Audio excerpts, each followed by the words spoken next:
Blog Talk Radio. Good morning and welcome to our second half of our Christian Women Empowerment Show. We're doing something totally different with another studio on today, but we thank you so much for tuning and joining in with us. On our first segment this morning, we had Christian author and actress Nakia Young, who gave an stunning presentation on this morning, sharing with the women, the Christian women, as to how to be in self-development, how to be in a new, different way of doing Christian living. And she was an author, and she's also an actress. So on the second half of our show on today, we will be talking about relationships. And so with relationships, this is also somewhat of a kind of a challenge for Christian women, but still at the same time, it's very, very important that we understand what it means to be able to have a successful and effective relationship as a Christian woman. So to be able to help us to understand a little bit more about this, we have an expert on the show with us today that's going to be able to help us, and she's a Christian expert. You know, a lot of times we get confused as to where we should be, you know, even as a Christian woman. So we're going to welcome to the show, without delay, our guest for this morning, and she is specialist. She's a specialist, expert, and relationship coach, and she is none other than Gail Crowder. So good morning and welcome. Good morning. Thank you so much for having me. Great. So we're going to get started. Thank you so much for being patient with us. As I explained to the other speaker this morning on the show, we were in a different studio, so we kind of had a few little complications, but at the end of the day, God is still good. So I want you to be able to share with the audience a little bit about Gail. You know, what brought you to this pivotal point where you had a desire to be able to work with women in their relationship and their marriages? Well, myself, I got married at age 21, and my husband was 22, and we was a disaster waiting to happen. And I come from a line of background of women that, you know, all my mother, my grandmother, and her grandmother, you know, my grandmother's mother had all been married twice, right? And they basically raised me as an independent woman and told me that I didn't need a man to fulfill any of my dreams or aspirations. So needless to say, at 21, when my husband met me, you know, I came into my marriage with the mindset of, you know, what can you do for me, because I can do anything that I want to, right? And so as we, you know, moved along, you know, being married, I began to cause devastation in my marriage because, for one, I took my marital vows and I really didn't understand the magnitude of what I was saying. I really didn't. And, again, I wanted to break the generational curse that was on my side of family with women being married twice. And so leading up to that, I realized that, you know, when my husband left me, which I thought that he would never do, I got a wake-up call. And, I got a wake-up call because, you know, we begin to take each other for granted. And my husband is very laid back and a man of few words. And then it seems that he got married to this big mouth, hear me roar kind of woman. And so, again, I took him for granted. I really did. I took him for granted. But he left me. And he told me that he was not coming back until I learned to respect him and learn to honor him and learn to, you know, be the woman that God had called me to be in my marriage. And on top of that, the women who created this monster, right, in a sense, called me. My grandmother called me and my mother called me and told me, Gail, he's a really good man. Don't end up like us. That resonated with me. Do not end up like us. And so what I began to do the work on myself, right? I went to counseling, which in the African-American community could be a word of, oh, my God, something's wrong with you, right? And so I began to do the work, and I began to change me, and I began to search and figure out where the anger came from and, you know, how do I break this generational curse that has been on the women in my life. And so that led me back to going to school, and needless to say, it has allowed me to counsel and to consult and to help marriages all over the world. And I've been doing this work for 18 years. And I just celebrated 33 years of marriage to my husband in July of this year. Great. That is such an impeccable story, because a lot of times, you know, we have to self-examine ourselves, you know, in our relationships and what have you. And so it took, you know, sometimes we have to close our mouths. We don't have to have the last word or what have you. And when we understand that too, you know, we'll learn how to see someone else's side of the, you know, of the fence or what have you. So it's very, very important. A lot of times, you know, back in traditional days, it was forbidden for, you know, women to even divorce their spouses or what have you. But I think a lot of it too, as you stated, it's like, you know, we have to work on ourselves. We have to look at us. We don't have to always, you know, find a way to be critical, even if the other partner, I guess, you know, may have some downfalls or what have you. So that is wonderful. You were able to stick it in there together for 33 years by working on Gail. That is powerful. That is powerful. So even with that in relationships, how do you teach women today to maintain their role as a Christian woman, especially when it comes to relationships? So let's kind of break this down a little bit. You know, in the Christian church, because this is what this is a Christian program, sometimes women don't even know, you know, for some well, I'm not even going to say denominations. For some places, I guess I can be able to use that word, individuals don't even teach their women in the church as to how to be good wives and what have you. So how does this bring women to you that may not have had the training, the teachings of how to be able to be effective in their home? It starts in the house first before it can be able, you know, to spread abroad. This is true, and I would have to say, and I'll say it because, you know, a lot of times in the church, it is the focus is not about being a wife. It's about serving the husband, right? And why a lot of women end up coming to me is because they feel that being submissive and taking on the role of a wife, that they become a slave in a sense, because they feel that their husbands are just kicking back and doing absolutely nothing, and they are stuck with dealing with the kids and cooking and cleaning and all of those different kind of things, right? But what happens before you get married, a lot of this stuff is not established. The roles are not established because we're so in love and we're having fun and all those kind of things. And then when we say I do, life really happens. And we don't look at some of the red flags that are going on, i.e. if you go visit him and his house is a mess, i.e. you go visit him and he does not know how to boil water, so he can't cook for himself, i.e. any of those things. When you get under one roof, those things are not going to change. They're just going to be magnified.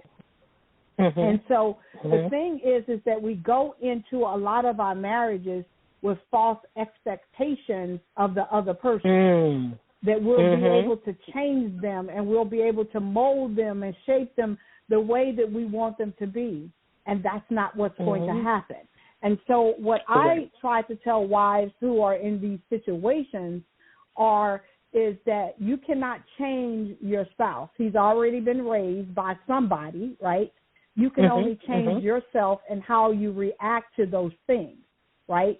And you have to be able to communicate your needs, your wants, and desires outside of the bedroom, right? Because what happens if you're not communicating your needs and your wants and your desires outside of the bedroom, it's going to affect what's happening inside of the bedroom. So then I have the husbands coming and saying they're withholding sex.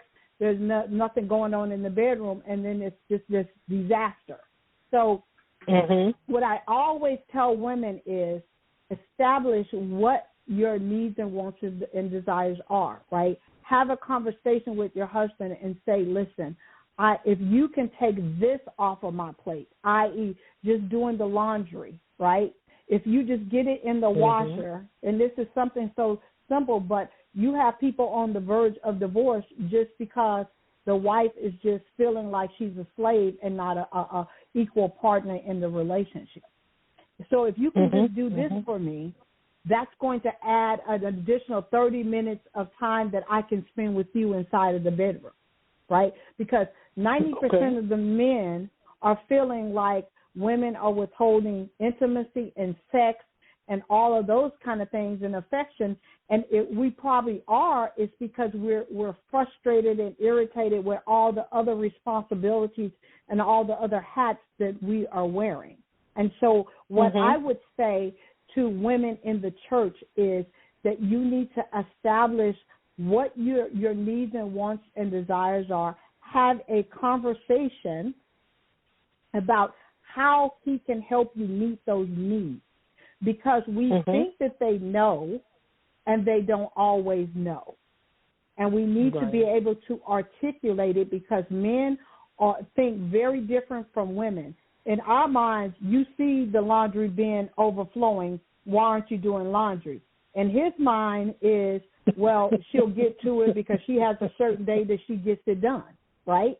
If you don't have that conversation, that's where the frustration comes in. Wow. Communication plays a major factor in a relationship because sometimes, as basically what you're saying, that one of the parties is left to assume what the other one is thinking. And so which brings me to the next question. We could talk to you all day. Me and this audience could talk to you all day. So when it comes to 50-50, we have always heard that phrase for years and years, on top of centuries, that a relationship's supposed to bring 50-50 and what have you. But, even from biblical times, even from on a secular standpoint, as well as a Christian relationship standpoint, men have always been made the one to, I guess, be the breadwinner, to, I guess, stick out in the family as the strong, one in the home and what have you. So what would you say to any woman, not just a Christian woman, but to any woman when it comes to 50-50? Because a lot of times you will hear women complain. I have mentored women where they complain about, I don't want to, it's supposed to be 50-50, but I'm not for sure if that cliche or that phrase is actually correct. I think I kind of agree with what you're saying. If you see that the laundry is overflowing, somebody needs to get in there and try to put their hands in the laundry or in the water, or if it's the dishes that are overflowing.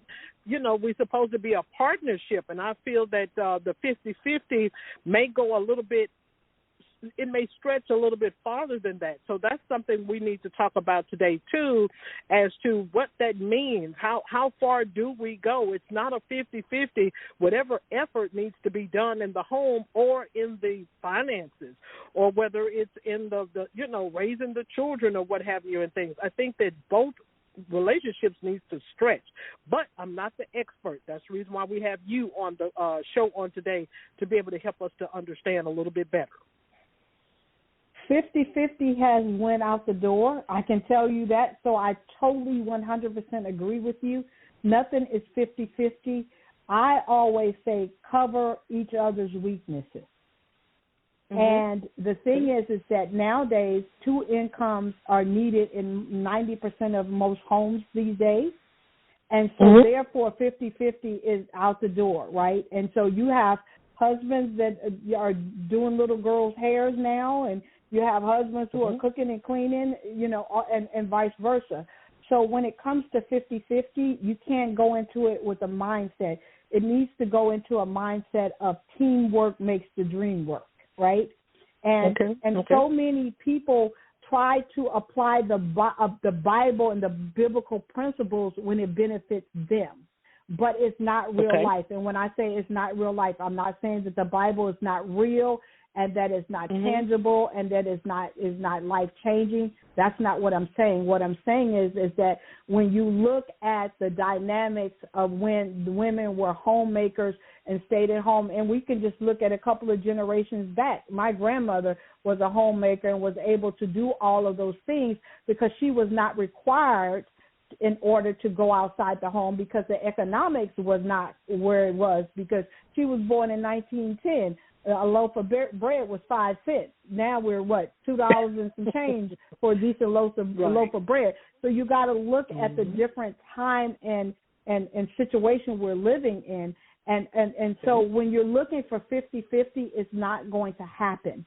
But like I said before, if you have conversations and you tell your spouse your needs, your wants, and your desires, and you come up with a game plan that both of you guys get and receive what you need, that's where the teamwork comes in. What happens is that we begin to take each other for granted, and so many women think that if they are not in control of how things are getting done, that it won't get done. So then the man just steps back and say, I'm not going to do it because I never can do it to your satisfaction.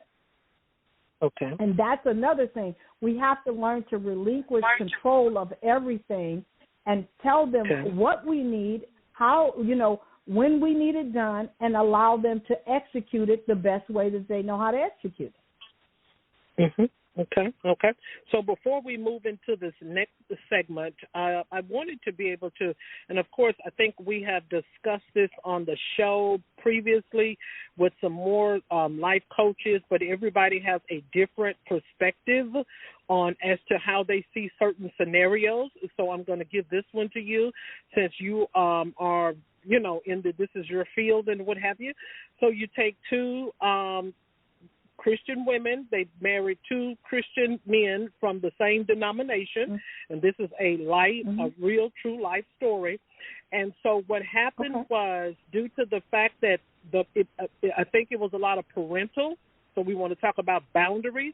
It was a lot of parental interference on one of the parts, and so as soon the women, the only thing that they were taught was to cook, clean, do certain things and stuff, be nice and neat and cordial and what have you. But they did not know, poor things, I feel, because I think one of the ladies have passed away about 3 months ago.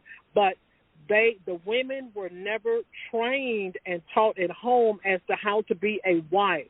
So they had good husbands. I'm talking about these were good Christian men, and these were some good Christian women, but the women did not know how to fulfill the needs, perhaps maybe intimate. I think that had something to do with it. And so the husbands, they come from the same church, same denomination, same background. They end up putting the wives back on a plane and sent them back home to their parents. And so it was a total disaster coming from two different couples that were, it appeared on the outside that they were, had a very, very good Christian spirit. The men did. It appeared that the husbands would do anything for the wives.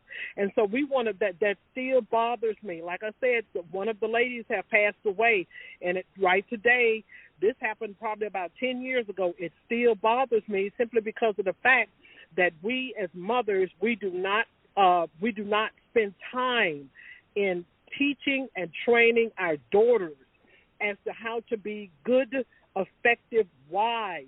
I feel the Holy Spirit coming in now, not teaching them how to be good and effective in the home, not just cleaning and washing dishes. That's a part of the package. but how to be able to serve and love their husbands. And so the husbands couldn't take it. You know, these are Kojic people, Church of God in Christ. I mean, I don't mean to put the denomination out there, but I'm just being honest, because sometimes we get caught up in religion and we think these religions are so holier than thou, and sometimes we forget to train. And my heart breaks for them. One of the wives have passed away, and my heart broke for both of those women simply because of the fact the parents were interfering, and the parents, which we need to talk about boundaries, and also the parents didn't do the homework with their daughters. So I'm getting teared up right now. Because but I just want to go back to something you said. They got married, and then the wives were not, I guess, adequate in their eyes, and they sent them back home. I'm a little confused. The husband. I just want to make sure that Yeah, the husbands. I think they were from one state together, and then they branched off to a different state. And after the fulfillment, apparently, even Christian men, they want certain, besides just cooking and cleaning, they want affection and intimate. But the women could not provide that for them because they did not know how to be able to serve their husbands in that area. And the marriages only lasted 6 months. Another coach that was on the show back here about 3 or 4 months ago, she said, well, she felt that the men, and she was not a relationship coach, so she was a life coach. She said the men made the mistake of sending the wives back. So today we have a full expert relationship coach that's on the show today to be able to help us to understand a little bit better as to what these men could have done before they failed their marriages, or what the parents could have done so their daughters would have been successful in that area. Well, the thing is that a lot, again, with that perpetual generational curse that I, was given in a sense with being, all the women in my family being, divorced twice.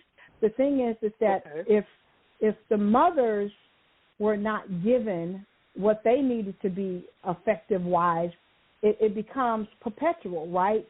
And the thing is that the church, right, has done a poor job in teaching women really what it looks like to be a wife.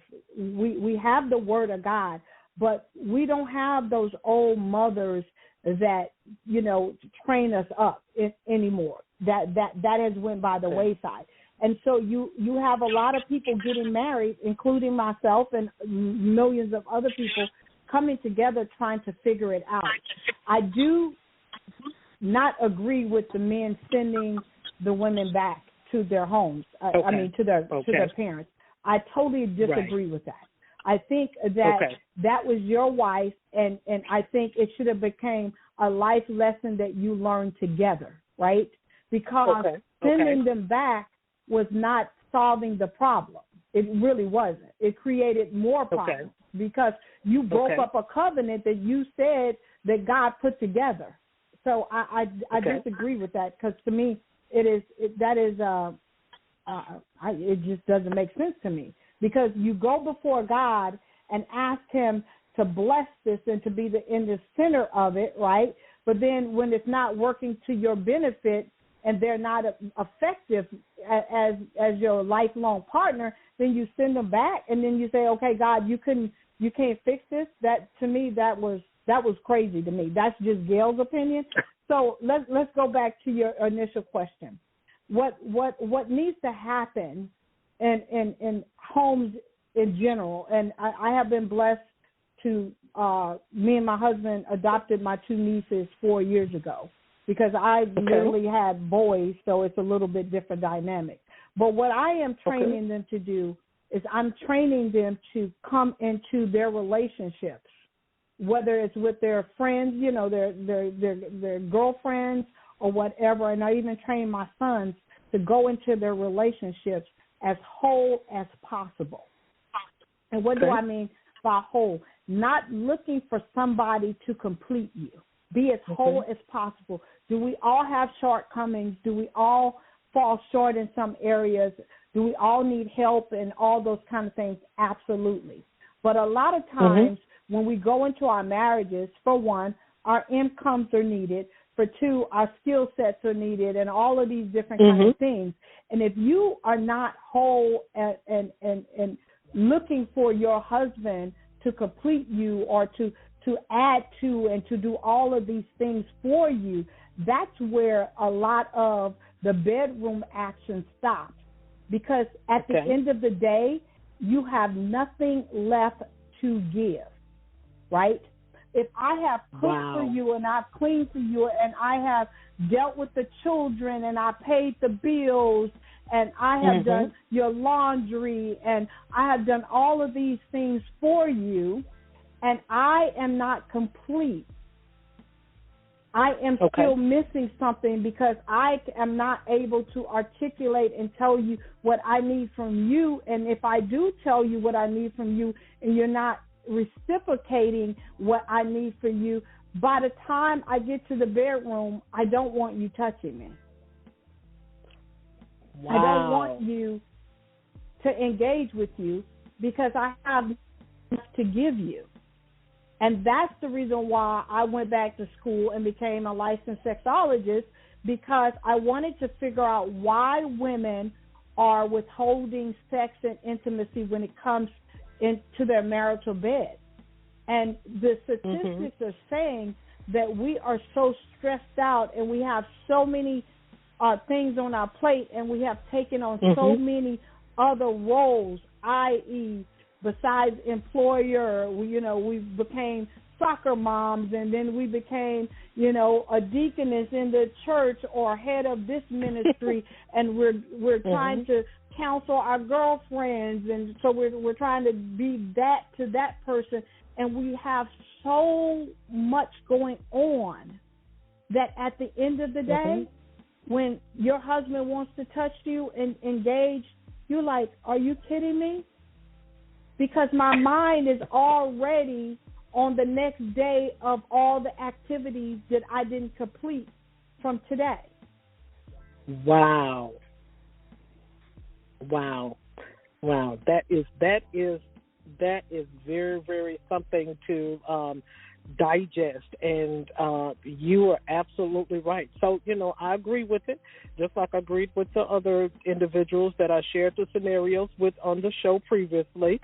It's just, even though I guess sometimes a person can, can have a good conduct but may not make the right decision. So, perhaps maybe the husband did not give time enough for the relationship to develop, didn't give it time enough to develop and to be able to accept their wives where they were, because sometimes you can, I guess in a relationship you have to, because I've been doing this probably about 30, yours is 35, mine is about 33.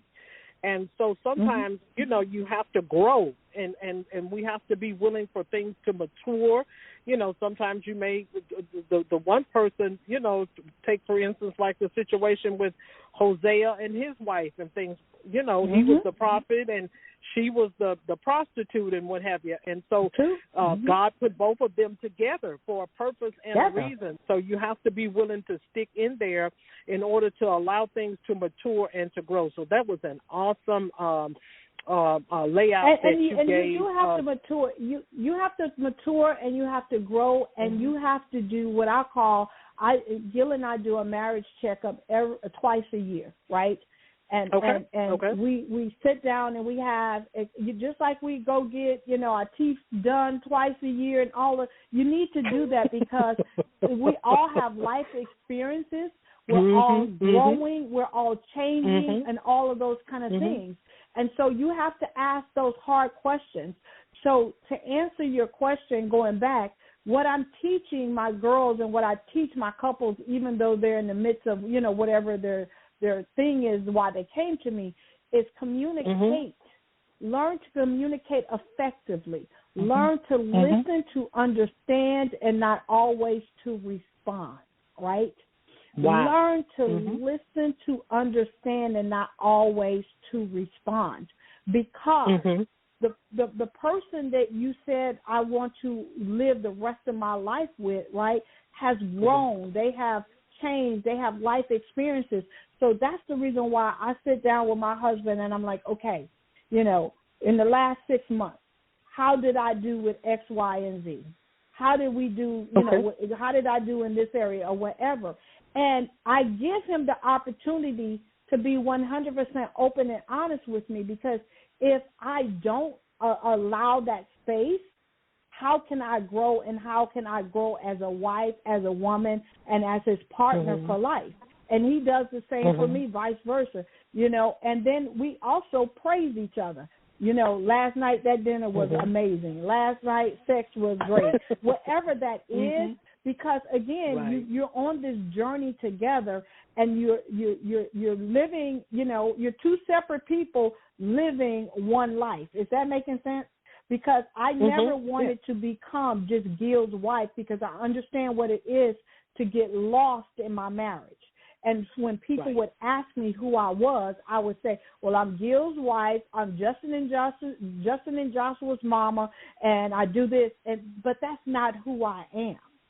And so many women are lost in the titles that they have taken on, that they haven't really understood and know who they are and what they bring to the table. So I had to go back and find my worth and find out who I was in order to be Gail's wife and Justin and Joshua's mother. And I think but I had to learn to communicate as well. And when communication breaks down, so many other areas of our lives and of our marriages break down as well.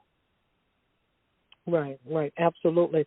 Because I'm assured that even, while you were sharing that, I was thinking, sometimes just think about it, if we don't communicate, and then some of the things that the partner may not be able to share, he holds it on the inside. And so the more he holds and more data he collects on the inside from no communication, just like you stated, you don't tell me how good the dinner is, or, you don't tell me how the intimacy was last night, and then he's holding all of that stuff in. I must not be meeting her demands. I must not be meeting her needs, or I must not be 100% on her level and what have you. And he holds all of that stuff in month after month, week after week, year after year, and what have you. And sometimes, it can perhaps maybe even cause something critical more than, what we know. So I'm going to ask you this question right here and stuff. And it was something that I kind of saw, we see a lot on social media and what have you. And so when a person is trying to save their relationship, they're trying to save it. There's some things that may be going on. Maybe some infidelities, we want to say, or what have you. It was just something that kind of caught my eye. And so I was mentoring this individual, and they were talking to me about some things too.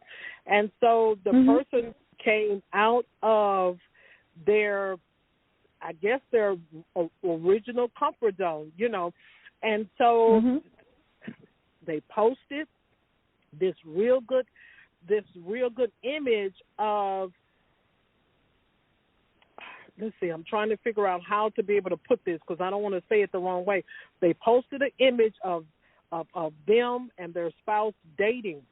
How important is it for both of them to feel that way? Because I don't think that the partner is bringing 100% to the table as to what the wife is bringing to the table. I can post anything on social media.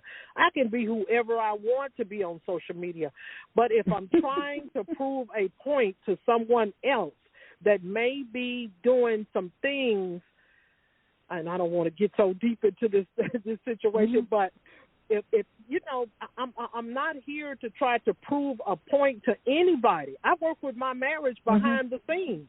I don't have to work with them on social media for everybody to be able to see how good we're doing and what have you. But I know I got some challenges, but I'm trying to prove it to social media that everything is okay, or I'm maybe trying to prove it to the person that my spouse may, and I'm not trying to get into this because I don't get into really talking about topics about adultery, but I'm trying to get women to be able to understand, just as you stated, their self-worth. You got to know that you are worth something yourself. You don't have to go in there and put all of these pictures. This is just me saying this. You don't have to post anything. You work on your relationship behind the scenes, and I promise you, it's going to blossom out in the front. So, if that topic is okay with you, Gail, to be able to share and discuss that with us, because it seems like that's an issue where this individual has dropped their self-esteem, and they have to use professional photos to prove to the world, well, I'm trying to work on my marriage. You don't have to do that on social media. You really don't, and I call it social lie. That's what the social media is, a social lie. People, you know, I'm one of the few people, and I don't know if you watch my videos or whatever, but I'm one of the few people that will tell you how I messed up my marriage. Most people who are therapists and counselors and whatever, they're not going to tell you that. They're going to go very clinical, but God has blessed my practice because I do use my own story to help people, right? Because I understand what it is to be in a situation where I killed my marriage and God, I got myself some help and God stepped in and revitalized that thing. But speaking of people going on social media and utilizing social media to make people think that everything is okay, right? When you close those doors, right, those people don't follow you home. They don't pay your bills most of the time or whatever. So my thing is the hardest person to lie to you is yourself, right? And so the thing is I am one of those people that I love Gail, and I have to deal with Gail on a regular basis. So I don't want to live a fake life. And whoever this person is that's trying to do this facade, right? If it's not really fixed, it's going to be broken, and it's going to end up being broken on social media as well. So I would say to whoever is trying to live a lie or whatever, infidelity runs rampant, and I'm going to say this: 82% of most marriages have experienced some type of infidelity, whether it was mental or physical. I'm just giving you straight statistics, right? And with social media, that's why that number is so high, because you have people coming into your inboxes, you might holler back, and you just think you're just being innocent, but then it becomes an emotional affair, right? Which is one of the hardest affairs to break, right? And so when you're looking at all of this stuff, right, and you're trying to fix it on social media, the thing is that I would suggest, if you have experienced any type of infidelity or whatever, come off of social media, work on you, right? Because I don't condone any infidelity, but there is life after infidelity. The thing is that you have to, the infidelity is the surface. What was the root cause to open the door for that person or for you, however it went, to answer that other person's call, right? What was the root cause? Was it a lack of communication? Was it a lack of affection? Was it a health issue that has not been dealt with? Was it financial? What is the root cause? Because, again, the infidelity is just the surface. And that's the reason why I tell couples, you got to do this check-in, and you have to ask the hard question. How am I looking physically to you? Am I still physically attracted to you? All of those questions that we don't want to ask, but we need to ask, because men are 90% visual and 10% physical. You see what I'm saying? And so all of those things, because they're inundated, we as a society is inundated what's beautiful, what's successful, all of those things, even though 90% of it is lies, right? 90% of it is lies. But we want to be on social media and act as if everything is okay. Fix it behind the scenes So when you show up on social media, it's 100% authentic. So I say to whoever that young lady is, come off of social media, quit trying to fix it on social media, and roll up your sleeves, get yourself some counseling, and discover what is the root cause for the infidelity. And that's for anybody. Correct. That is for anybody. Correct. And I absolutely, Gail, I absolutely agree.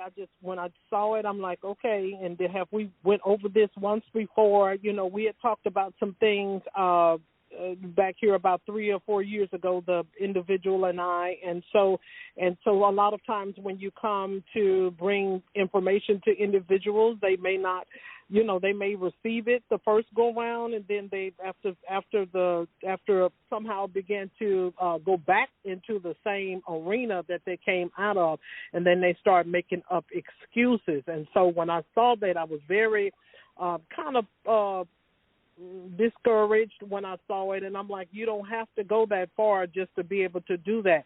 You find out what the problem is that he may dislike or what have you, so you can fix it. The makeup is not going to fix it. The new hairstyle is not going to fix it. It's not going to fix it. It's not, because you're putting a mask on the root cause. If you don't uncover the root cause, it will continue to happen, right? And the thing is that it is baffling to me that you want to look a certain way outside, but when the people follow you home, it's something totally different, right? And I always tell people, do the work behind the scenes, because if you ever run into Mr. Crowder, he's going to say, I am the same way at home that I am on social media, right? Because I never wanted to live a lie, because living a lie is hard. It is so hard to be unauthentic. And then the thing is then you're mocking God, because you're saying my marriage is this way and all this kind of stuff, and then you go back and people follow you home, and it's not so. And, you know, I'm going to bring this up, and hopefully it's okay, but I was so crushed to see that Devon and Megan are filing for divorce. I was like, what in the world happened? Wow. Yes, you can go ahead. You can elaborate on that. Go ahead. It's a huge blow for the kingdom, because they created a whole entire movement called The Wait, helping, you know, people who are dating or whatever to wait before they engage in sex and all of those kind of things. So they went into their marriage, you know, with this whole tribe of people saying, if they can do it, I can do it, right? And then, you know, you see, you know, Hollywood meeting, you know, in the midst of God, in a sense. And to see that after 9 years, they're going to walk away. That literally, like, to me, was a blow to the kingdom, because so many people was led to Christ just by their story. Am I making sense? Okay. And I understand people are not perfect, and I understand that we don't know the full story. When, you know, I had a couple of media outlets that contacted me, and I was just like, I'm devastated, because that's a huge blow to the kingdom to me. Okay, so give us the couple's name again, because I'm not for sure if I Devon Franklin and Megan Good. Devon Franklin is a producer, but he also is a pastor. He usually hangs out on Instagram, and he prays every single day. And Megan Good is a well-known actress who has been in quite a few movies. And they did a whole movement called The Wait. And what they were talking about was, before they got married, they went into their marriage celibate. Not that they hadn't engaged in sex with other people before, but they decided to go into their marriage during their courtship and not have, you know, any type of sexual intimacy. And they wrote a whole entire book called The Wait, how they allowed God to be in the middle of their, their courtship and all that kind of stuff.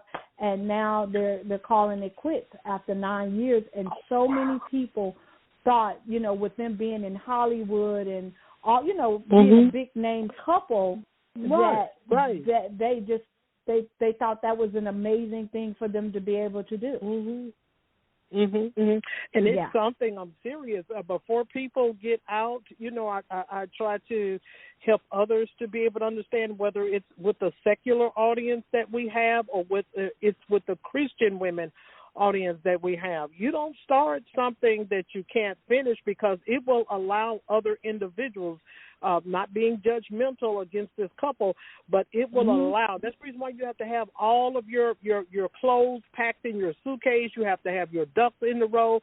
You have to have God on the ship with you to make sure that your I's will be dotted and your T's crossed, because it's a tarnishment against the kingdom. And so we have to, because if we're out there giving encouragement, we're doing all of these things. Look at the situation, what happened with Paula Dean. She had went in there, we'll use that for an example. It's not a marriage relationship or anything, but I'm just saying, once we have people hyped up, Gail, and they are looking for this encouragement, whether it's food or whether it's health, fitness, or whether it's, in the media or filmmaking and what have you, people cling to that type of algorithm that we have in order to be able to help them in their daily living. So look what happened to Paula Dean.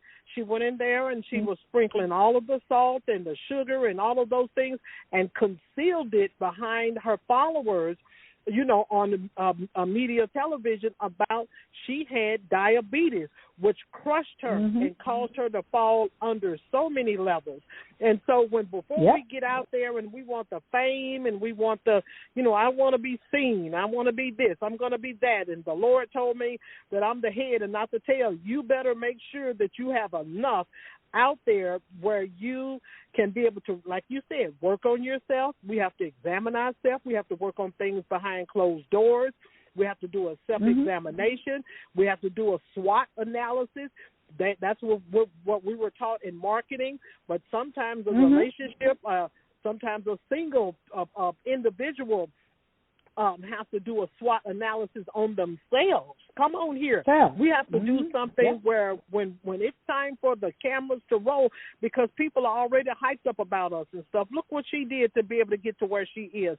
I'm going to be able to follow her method. I'm going to follow her algorithm of what she is doing, and that's going to help me to be able to bring me into a better, a person or a self-development individual, or perhaps maybe a media mogul or what have you. But once we let the people down, they have no longer trust in the energy in us that they had before. Yeah, and like I said, I looked at it as a blow to the kingdom, right? Because, like I said, they had millions, and they sold millions and millions of books and had millions and millions of people following their love story. And I just was devastated when it came to that. But again, we have to be very, very careful about what we're putting out on social media, because, again, we don't know the root cause of, the divorce or whatever. But I will say this. He filed for divorce, and that is unusual because most women are the ones who actually file for divorce. And so, when the other outlets reached out to me, I just told them I am praying for them, and that, whatever God would have to happen, because he can put it back together, but it needs to be two people, wanting to do that as well. But I bring that up because, again, we need to stop living our lives out loud on social media and ask God to fix it behind closed doors, and roll up our sleeves, do the work, and quit looking for a magic wand. Because being in a marriage and a long-term relationship and being in a covenant is not a magic wand. It's not a microwave. It is definitely a marathon. And it's one that you have to go to work at every single day. It's a job you never leave. Mm-hmm. And that's another thing, like what you were saying, you know, and like I said, I'm not here to be judgmental, but, you know, when we're on social media, and this is something else that I try to help our women with, and for the other women that are listening, you know, that may be new to the show on today, is that when you're on social media, stick to one specific thing, you know, and I try to help women to be able to understand that this is just not Christian women.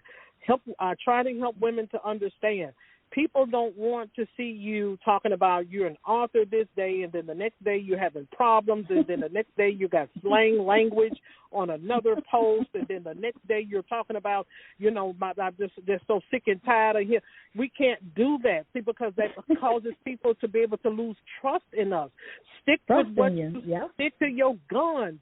If you are a marriage coach, you ain't got no business in there telling them, oh, look what I cooked for dinner. That's not what they want to hear unless dinner you're trying to train women of how to be a more a perfected woman in the kitchen, of how to be able to serve her husband. And so it causes people to be all over the place, because we're all over the place. And so that's what I had to learn on social media some years ago, of sticking to one specific thing so the people won't be jumping all over the place.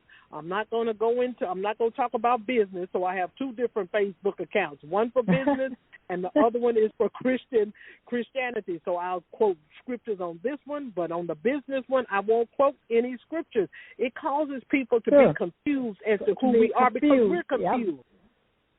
Yep. So go ahead. And people want to be a jack of all trade and a master of none. And like I said, I've been on this marriage platform for 18 years. And has it been easy? No, because a lot of people, you know, they would rather buy a Louis Vuitton purse than to invest into saving their marriage. And I always tell people, your spouse is the only walking, talking, living covenant that you cut on this earth.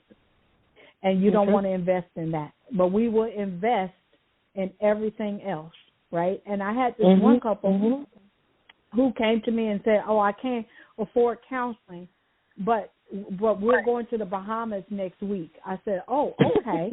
They got to the Bahamas. They tried to call me because the same problem that they did a consultation with followed them to the Bahamas, and they wanted me to do a 911. I said, no. I'm not. I don't call my phone. Don't email me or nothing, because you should have canceled your vacation, poured into your, fixing it, and then go on vacation, because going on to an island is not going to change if you can't communicate back at home for free. It's just not going to change. That's right. Yeah. That's right. So our priorities are all messed up as well. And so, like you said, be one way and be the same all the time, because that's what people are attracted to, because you cannot be a jack of all trades and master of none, because people won't take you serious. Right. And so that's another thing. I'm so glad that you brought that up, because on this show, we try to teach women that it's not always for free. You have to go in your purse, just like if you're going to court, if it's your child or something like that, hopefully we forbid that. But if it's your child and they have to go to juvenile court or something like that, you're going to pay the attorney, you're going to pay the counselor to be able to counsel you. So why not invest? And so that's what another topic that we train women on this show is: nobody don't have to give you no counseling for free. You have to invest. And then you have to sit back and watch the return on investment, ROI.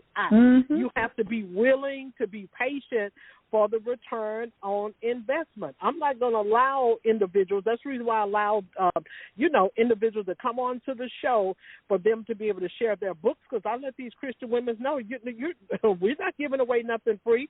And these unless the speakers or guests or coaches that come onto the show are offering different, courses and master classes for free. That's different.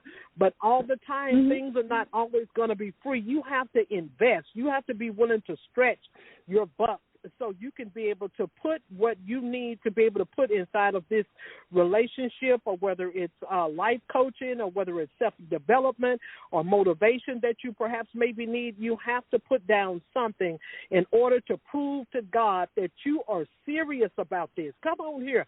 You got to get serious. People have to get serious. And so when, you know, I'm going to tell you about this right quick. If it's always free, that's a poverty mindset. That's a poverty. We have to learn how to come out of the poverty mechanism and be willing to invest in things that are good for us. And just like you stated, you know, and you did the right thing. I would have made the same decision. Nope. You're not going to put me on hold, because when you get over there to Ching Chong and China and all of these other places, the problem is going to follow you there also. It's going to follow you anywhere you want to go. So my thing is, I'm not a 911 call. You should have fixed that, and then you could have went to the Bahamas and had a great time. But no, I don't allow people to do that. And you know, I hate to say this, but a lot of times people are like, oh, I can go to the church and get counseling. Okay, well, I hate to say this, but there's not a lot of licensed counselors that are at the church. Yes. There's deacon and deaconess, and your pastor can tell you to pray. They can give you scriptures and stuff, and there's nothing wrong with that. But again, some of those people that are in the church, because the church is a hospital for broken people, have broken marriages as well. So the thing is that you can go get that for free, right? And I'm not saying there's something wrong with that, but church is not for free. Church is a business, right? Because they got to keep on the lights and everything else. They're a corporation as well. So everything that is free is not good. I'm not talking about religion. I'm just talking about sometimes when you go talk to these people, they're not qualified to help you just because they have a title. Okay.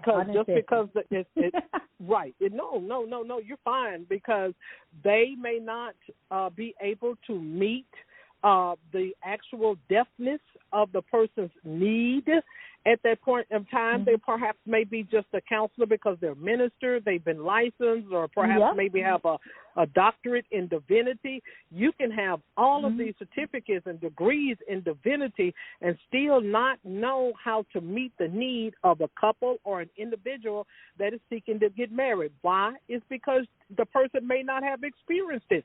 So how can the pot call the kettle black, and how can we get on this? How can we be able to give something that we have not even gone through ourselves?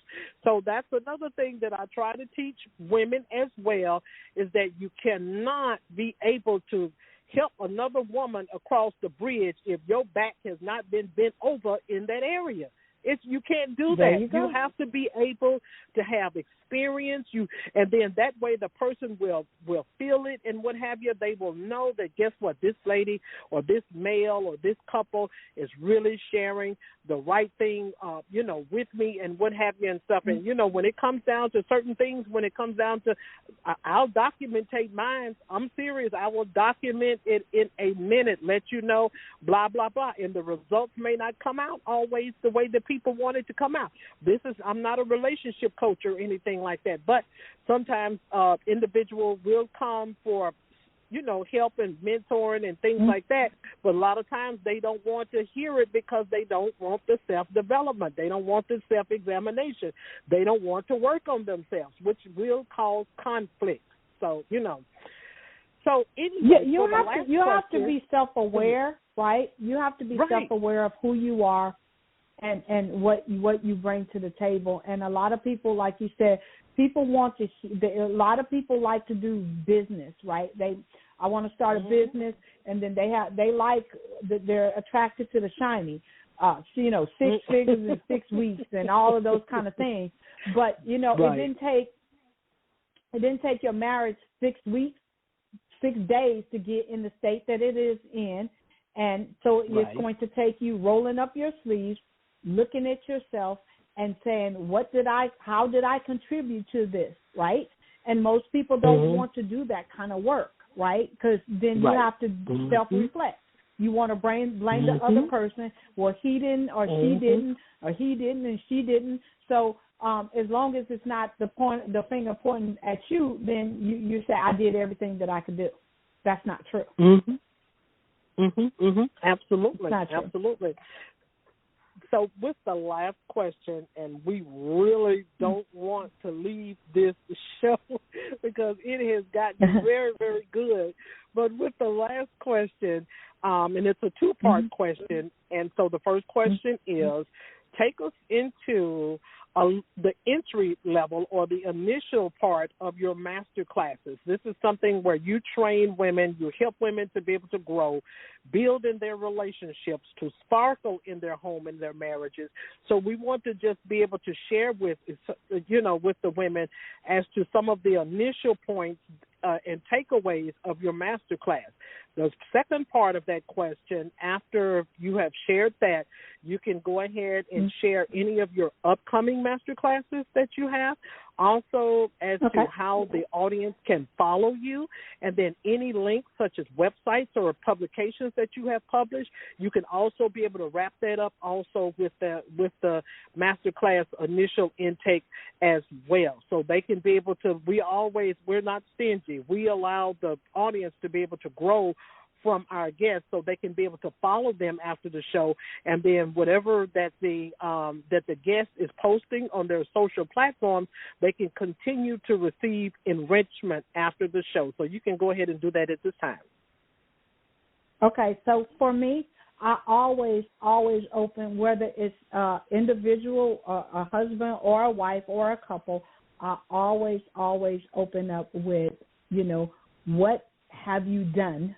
The first step is always, what have you done as individuals to fix it, right? Because if you just come with a problem and you haven't tried a solution, right, the thing is that that lets me know right then and there that you're not all in.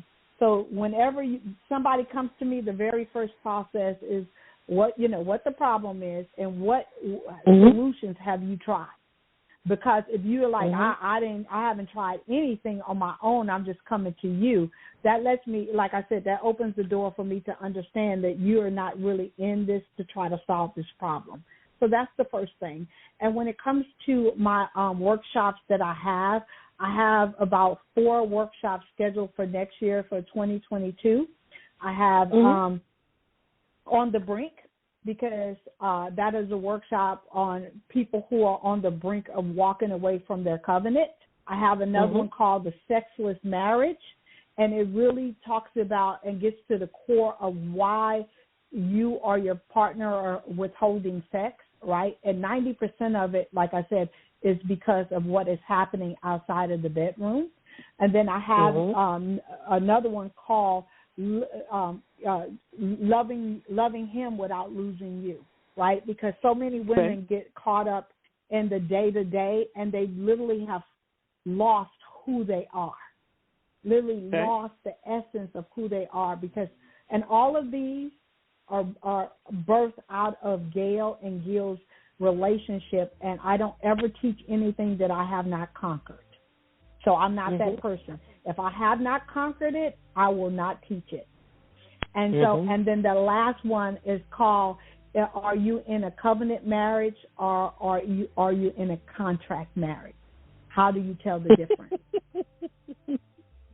Are you in a covenant marriage or are you in a contract difference, and how to contract marriage and how to tell the difference? My big, huge thing that I have going on is going on January the 21st and 22nd of 2022. I'm holding my Bringing Sexy Back to the Marriage Conference, and usually I have women from all over the world literally come to my conference. And in this conference, we really dive into where your sexy went, right? Did it leave with communication? Did it leave with however it left? We help you get it back. And I have a team of amazing teachers and speakers that are coming. We have the amazing Judge Lynn Toller coming, and she's going to talk to us about what divorce will cost you, and it's more than just money. And how you can connect with me is GailCrowder.com. I'm Gail Crowder on all my social media platforms, so that makes it very easy. If you just Google Gail Crowder, all my social media will come up, and I'm under that name. And I am an author of 6 books. And if you just go to Amazon, you can go to Amazon and you can just type in my name, and all 6 of my books will come up. If not, you can visit my website, and all of my books are up there as well. Wow, that is so amazing. That is so amazing. So, and I also love it the way you put it. If I have not conquered it, I'm not going to basically teach it, just to paraphrase basically what you No, were I'm saying. not. I'm not.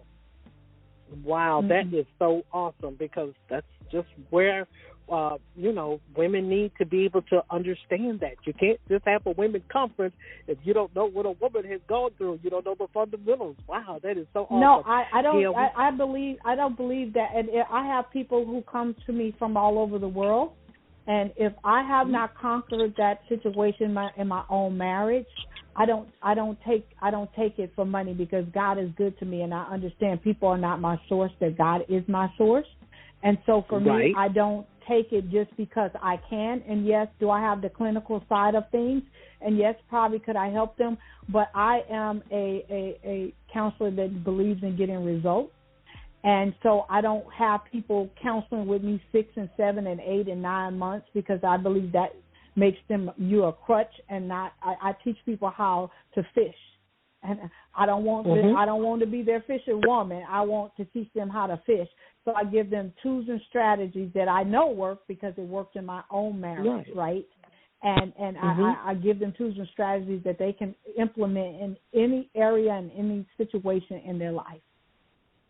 Wow, that is so awesome. And of course, we want to see if we can be able to plug in on the upcoming conference that you have, because I've, seen a lot of the advertising and marketing that you have provided on social media. So that is the platform that you have, and the women that you have. It seems like it's going to be a very impeccable event. Gail, we would love to thank you. We would like to thank you for being our guest on today. And, of course, we're going to try to circle back around with you, because it's very, very important, especially around the pandemic time. Relationships and marriages, some are at a high peak, and some are taking a lot of challenges and punches. And so this topic is very, very essential for women, and as well as for men. So we thank you once again for being our guest on today, and we thank you so much for all of the resources and tools that you have shared with us in the studio. And so, as again, we're going to try to keep up with what you're doing. So, audience, you have all the information that she has given you in regards to relationship. This is just not for Christian women, even though this is a Christian show, but it's also for women that are trying to work on their relationship, their marriage, and also entry into marriage. So thank you once again, and have a wonderful day. Thank you, and thank you as